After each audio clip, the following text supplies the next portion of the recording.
যদি আপনাদের আমি প্রশ্ন করি ইন্টারনেট কি, সো অধিকাংশ মানুষই বলবেন যে ইন্টারনেট যেগুলো আমরা দেখি, সার্চ করি বা ইন্টারনেটে যেগুলো অ্যাক্সেসেবল সবই ইন্টারনেট। কিন্তু না, ইন্টারনেট যেটা আপনি দেখতেছেন বা সার্চ করতেছেন সেটা পুরো ইন্টারনেট দুনিয়ার জাস্ট এতটুকু অংশ। পুরো ইন্টারনেটটা এতটা বড় যে আপনার পুরো কল্পনার বাইরে। এই ইন্টারনেটটাকে মূলত তিনটা ভাগে ভাগ করা হয়েছে: surface web, deep web and dark web. তো আজকে আমরা কথা বলবো এই surface web, deep web and dark web কি, এবং এই ডার্ক ওয়েবটা কেন ইললিগাল এবং ডার্ক ওয়েবটা কেন আমাদের জন্য সেফ না, এই বিষয়গুলো নিয়ে কথা বলবো। So my name is S Hasibur Rahman. Without further any do, so let's get started. Welcome back. So surface web, deep web and dark web. এই ডার্ক ওয়েবটাকে নিয়ে অনেক ভুল ধারণা হয়েছে, অর্থাৎ অনেকেই ভাবে যে ডার্ক ওয়েবটা পুরো ইন্টারনেট দুনিয়ার সব থেকে বড় একটা অংশ, কিন্তু না, ইন্টারনেট দুনিয়ার মাঝামাঝি অংশ হলো ডার্ক ওয়েব। অর্থাৎ আমি যদি পুরো ইন্টারনেট দুনিয়াটাকে 100% ধরি, তার থেকে 4% হলো সারফেস ওয়েব, 90% হলো ডিপ ওয়েব অ্যান্ড 6% হলো ডার্ক ওয়েব। অর্থাৎ ডার্ক ওয়েবটা অনেক বড় না, একটা মাঝামাঝি একটা অংশ হলো ডার্ক ওয়েব। এবার আসলে যে সারফেস ওয়েব আসলে কি, আমরা সচরাচর ইন্টারনেট যে অংশ ইউজ করছি সেটার মধ্যে সারফেস ওয়েব।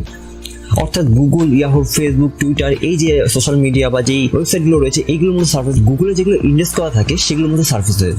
আর ইজিলি যেগুলো অ্যাক্সেসেবল ফর এনিওন সেগুলো সার্ফেস ওয়েব। দেখেন, আপনি ইজিলি ফেসবুক বা গুগলে গিয়ে কিন্তু কিছু সার্চ করতে পারছেন এবং সেই সার্চ রেজাল্ট অনুযায়ী বিভিন্ন ইনফরমেশন আসতেছে, কারণ এগুলো প্রতিটা ইনফরমেশনই গুগলে বা ইয়াহুতে ইন্ডেক্স করা আছে, এর জন্য মূলত ইনফরমেশনগুলো আসতেছে এবং এইগুলো হলো সার্ফেস ওয়েব। এবার আসলে যে ডিপ ওয়েব আসলে কি। সো ডিপ ওয়েব হলো যেই ডাটাগুলো গুগলে বা ইয়াহুতে ইন্ডেক্স করা থাকে না সেগুলোর মধ্যে ডিপ ওয়েব। অর্থাৎ confidential data, user name, password, বিভিন্ন ফাইল, বিভিন্ন ইনফরমেশন, এইগুলোর মূলত হলো ডিপ ওয়েব।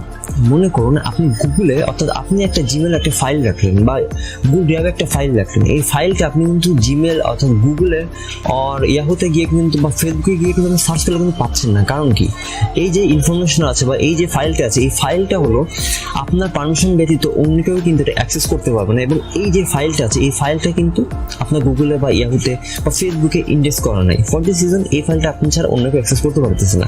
আর এই জিনিসটাই হলো মূলত deep web. So dark web আসলে কি? সো ডার্ক ওয়েব কথাটা বলার সাথে সাথে বোঝা যাচ্ছে একটা অন্ধকার জাতীয় একটি কিছু। হ্যাঁ, ডার্ক ওয়েব হলো ইন্টারনেট সব থেকে অন্ধকার দুনিয়া হলে ডার্ক ওয়েবটাকে বলা হয়, কারণ ইন্টারনেটের সব থেকে নিচের স্তর হলো ডার্ক ওয়েবের এবং সব থেকে গভীরে এই ডার্ক ওয়েবটা রয়েছে। ফর দিস রিজন আপনি ইজিলি এটা অ্যাক্সেস করতে পারবেন না। এটা অ্যাক্সেস করার জন্য আলাদা একটা ব্রাউজারের প্রয়োজন হয় এবং অনিয়ন রাউটিংয়ের প্রয়োজন হয়। যদি আপনি ওই ব্রাউজারটা ইউজ করেন তবে অনিয়ন রাউটিংয়ের প্রয়োজন হবে না, কারণ ওই ব্রাউজারটার মধ্যে অনিয়ন রাউটিং হয়ে থাকে। এবার আসা যাচ্ছে কোন ব্রাউজারের মাধ্যমে এই ডার্ক ওয়েবে অ্যাক্সেস করা যায়। ডার্ক ওয়েব অ্যাক্সেস করার জন্য স্পেশাল যে ব্রাউজারটা প্রয়োজন হয় তার নাম হলো টোর ব্রাউজার। সো এই ব্রাউজারটার মাধ্যমে হলো ডার্ক ওয়েবটা অ্যাক্সেস করতে হয়। সো এবার আসা যায় ডার্ক ওয়েব কেন অ্যাক্সেস করতে পারে না সাধারণ মানুষ। কারণ হলো ডার্ক ওয়েবটা সাধারণ মানুষের হাতে নাগালে নয়। যারা একমাত্র ডার্ক ওয়েব সম্পর্কে জানে এবং ডার্ক ওয়েব নিয়ে ঘাটাঘাটি করে একমাত্র তারাই হলো ডার্ক ওয়েবটা অ্যাক্সেস করতে পারে। এবং আরও যে বিষয়টা রয়েছে ডার্ক ওয়েবের মধ্যে, আপনার এখানে যেমন নর্মাল সার্ফেস ওয়েবে যেমন লক্ষ লক্ষ কোটি কোটি যে মিলিয়ন যে ওয়েবসাইট রয়েছে, তেমন এত ওয়েবসাইট এই ডার্ক ওয়েবের মধ্যে নেই। জাস্ট ডার্ক ওয়েবের মধ্যে এস্টিমেটেড ওয়েবসাইটের সংখ্যা 3 থেকে 5 লক্ষ, এখন মেবি 6 লক্ষ হয়ে গিয়েছে। এই এস্টিমেটেড ওয়েবসাইটের বাইরে কোনো ওয়েবসাইট সেই ডার্ক ওয়েবের মধ্যে ইনক্লুড নাই। ফর দিস রিজন আপনি ওই ওয়েবসাইটের ব্যতীত অন্য কোনো ওয়েবসাইট বা অন্য কিছুই আপনি ডার্ক ওয়েবের মধ্যে অ্যাক্সেস করতে পারবেন না।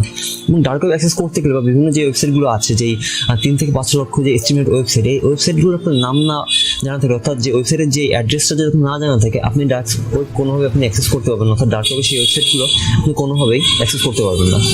ওই ওয়েবসাইটগুলো আপনি অ্যাক্সেস করার জন্য অবশ্যই আপনার সেই ওয়েবসাইটের অ্যাড্রেসগুলো আপনার জানা লাগবে, তবে আপনি সেই ওয়েবসাইটটা অ্যাক্সেস করতে পারবেন ডার্ক ওয়েবের মধ্যে থেকে।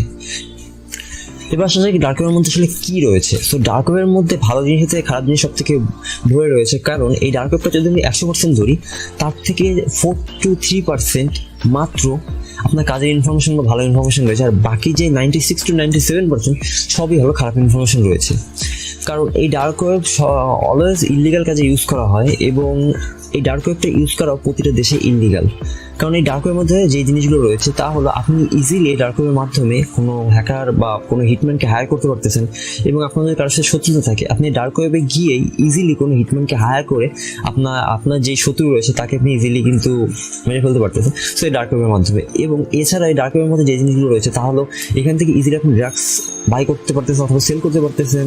তারপর আপনি বিভিন্ন যে গান রয়েছে, সো পিস্তল, রাইফেল, এইগুলোর মধ্যে ডার্ক ওয়েবের মধ্যে রয়েছে, ইজিলি আপনি এখানে বাই করতে পারতেছেন উইদাউট এনি ভ্যাট এবং এনি লাইসেন্স। এবং আরও যে জিনিসগুলো রয়েছে ডার্ক ওয়েবের মধ্যে তা হলো আপনি এখানে সব থেকে বেশি যে জিনিসটা পাবেন সেটা হলো চাইল্ড পর্নোগ্রাফি এছাড়াও যে চাইল্ড অ্যাবিউজ, এছাড়াও যে প্যারানর্মাল অ্যাক্টিভিটিস, অর্থাৎ এই যে জিনিসগুলো রয়েছে, বাজে যে জিনিসগুলো, এইগুলোর মধ্যে ডার্ক ওয়েবের মধ্যে ইনক্লুড করা রয়েছে।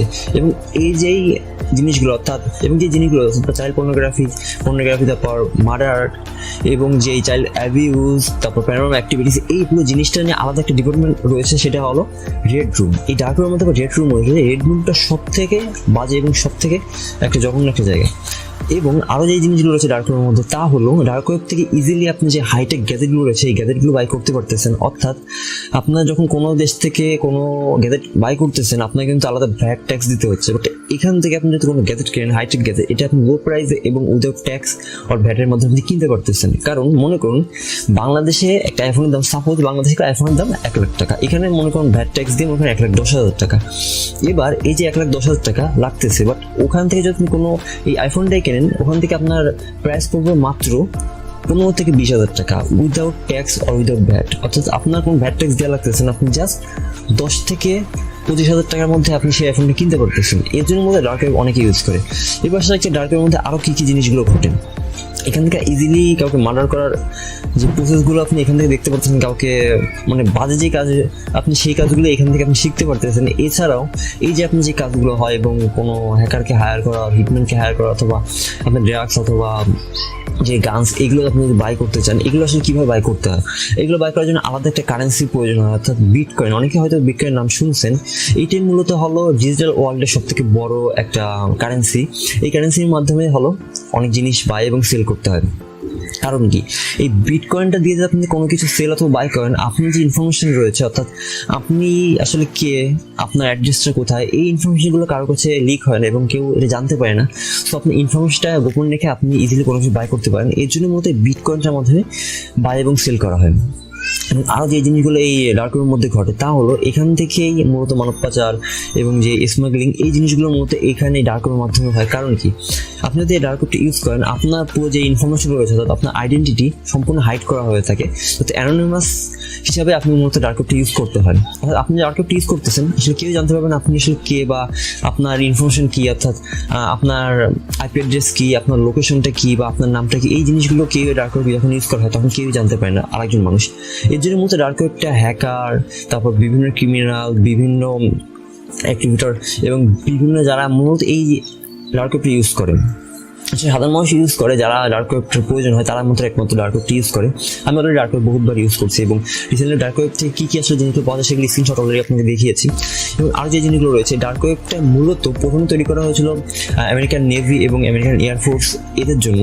এরাই মূলত ডার্ক ওয়েবের মধ্যে বিভিন্ন তথ্য এবং বিভিন্ন ফাইল রাখতো, কারণ এই ডার্ক ওয়েবটা সব থেকে সেফ একটা জায়গা এই ইন্টারনেট দুনিয়ার। এবং অন্যদিকে একদিকে সেফ, আবার অন্যদিকে সেফ না। কারণ কি, আপনি যদি ডার্ক ওয়েবটা ইউজ করেন, অটোমেটিকলি আপনার ডার্ক ওয়েবটা ইউজ করার সাথে সাথে আপনার যেই পিসি বা আপনার যে ফোন থেকে ইউজ করবেন, অটোমেটিকলি আপনার ফোনের মাইক্রোফোন এবং যে ফোনের ওয়েবক্যামটা রয়েছে অটোমেটিকলি অন হয়ে যাবে। এবং আপনি যেই প্রতিষ্ঠানে বসে কাজ করতেছেন, অটোমেটিকলি আপনার ভিডিও রেকর্ড হচ্ছে এবং আপনার কথা অটোমেটিকলি রেকর্ড হয়ে ডার্ক ওয়েবে ট্রান্সফার হয়ে যাচ্ছে। এর জন্য মূলত মানে আপনি ইজিলি আপনি ডার্ক ওয়েব ইউজ করতেছেন, আপনার পিসি কিন্তু অলরেডি হ্যাক হয়ে গিয়েছে। এর জন্য মূলত ডার্ক ওয়েবটা ইউজ করা হয় না, এবং যে ইলিগাল কাজে ডার্ক ওয়েবটা ইউজ করা হয় এর জন্য মূলত ডার্ক ওয়েবটা ইউজ করতে মানা করা হয়। এবং প্রথম দিকে ডার্ক ওয়েবটার মধ্যে মূলত আমেরিকান নেভি এবং এয়ারফোর্স বিভিন্ন তথ্য রাখতো। বর্তমানে এখনও বিভিন্ন দেশের বিভিন্ন গভর্নমেন্ট এর ভিতরে তথ্য এবং ইনফরমেশন রাখে। কিন্তু এই যে ইনফরমেশন রয়েছে কেন রাখে, কারণ মূলত এখানে যদি কোনো ইনফরমেশন রাখা হয়, এই ইনফরমেশন কোথায় রয়েছে আপনি কিন্তু জানতে পারবেন না। এখন যে ইনফরমেশন রেখেছে আপনি সেই জানতে পারবে কোথায় ইনফরমেশনটা আছে ডার্ক ওয়েবের মধ্যে। এর জন্য মূলত বিভিন্ন গভর্নমেন্ট বিভিন্ন দেশ থেকে এখানে মূলত বিভিন্ন ইনফরমেশন এবং বিভিন্ন গোপন নথিপত্র এখানে মূলত রাখা হয়। এর জন্য মূলত হলো ডার্ক ওয়েবটাকে ইলিগাল করে দেওয়া হয়েছে, কারণ এখানে যেই বেশিরভাগ মানুষ ডার্ক ওয়েবটা ইউজ করে বিভিন্ন খারাপ পারপোসে এবং ইলিগাল পারপোসে। এর জন্য ডার্ক ওয়েবটা ইউজ করা সম্পূর্ণ ইলিগাল, প্রতিটা দেশের গভর্নমেন্ট থেকে ইলিগাল করে দেওয়া হয়েছে। তো একটা কথা আছে যে either use a VPN or say hi to the FBI. অর্থাৎ আপনি যদি এই যে ডার্ক ওয়েবটা ইউজ করেন, ইজিলি আপনার কিন্তু এফবিআই এর শরণাপন্ন হতে পারে, কারণ ডার্ক ওয়েবটা ইলিগাল। এর জন্য আপনার এফবিআই ধরে নিয়ে যেতে পারে। এর জন্য মূলত ডার্ক ওয়েবটা ইউজ করার জন্য অনিয়ন ডার্ক ওয়েব প্রয়োজন হয়, কারণ আপনার যদি ইনফরমেশন কোনো লিক হয়ে যায়, আপনি মূলত ডার্ক ওয়েব ইউজ করতেছেন, ইজিলি আপনাকে এফবিআই এসে ধরে নিয়ে যাবে, এটা কোনো মাফ নাই। এর জন্য মূলত ডার্ক ওয়েবটা ইলিগাল করে দেওয়া হয়েছে। এবার সেটাকে ডার্ক ওয়েবের মধ্যে কোন কোন সাইট অ্যাভেলেবেল রয়েছে এগুলো আমি শুধু জানবো কীভাবে। এর জন্য আলাদা একটা বিভিন্ন ডার্ক ওয়েবের মধ্যে একটা উইকি আছে, ডার্ক উইকি। এই উইকির মাধ্যমে আপনার ডার্ক ওয়েবের যতগুলো ওয়েবসাইট আছে, অর্থাৎ 3 থেকে 5 লক্ষ যে এস্টিমেট ওয়েবসাইট, এই ওয়েবসাইটের অ্যাড্রেসগুলো দেওয়া থাকবে। এখান থেকে আপনি ইজিলি ডার্ক ওয়েবের কোনটা কিসের কাজে ইউজ করা, বা কোনটা ড্যাক্সের, কোনটা গানের, বা কোনটা হলো হিটম্যান হায়ার করার, বা কোন অ্যাড্রেসে হলো রেড রুমে যেতে হয়, এই প্রতিটি ইনফরমেশন এই ডার্ক উইকিতে থাকে। এবং এই ডার্ক উইকির মাধ্যমে মূলত বিভিন্ন মানুষ যারা সাইবার এক্সপার্ট রয়েছে তারাই মূলত এখান থেকে গিয়ে সেই ডার্ক ওয়েবের যে অ্যাক্সেসগুলো আছে সেখান থেকে তারা পায়। এবার আসা যাক যে ডার্ক ওয়েব কেন ইউজ করবো বা ডার্ক ওয়েব কেন ইউজ করবো না। তো ডার্ক ওয়েব যদি নর্মালি আপনাদের কোনো প্রয়োজন নেই ডার্ক ওয়েব ইউজ করে, কারণ এখানে যারা যারা ডার্ক ওয়েব ইউজ করে তারা একমাত্র বিভিন্ন ক্রিমিনাল অথবা বিভিন্ন সাইবার এক্সপার্ট বা বিভিন্ন গভর্নমেন্ট থেকে মতো ডার্ক ওয়েবটা ইউজ করে, এবং বিভিন্ন যারা হ্যাকার রয়েছে এখন তারাই হলো ডার্ক ওয়েবটা সবচেয়ে বেশি পরিমাণে ইউজ করে।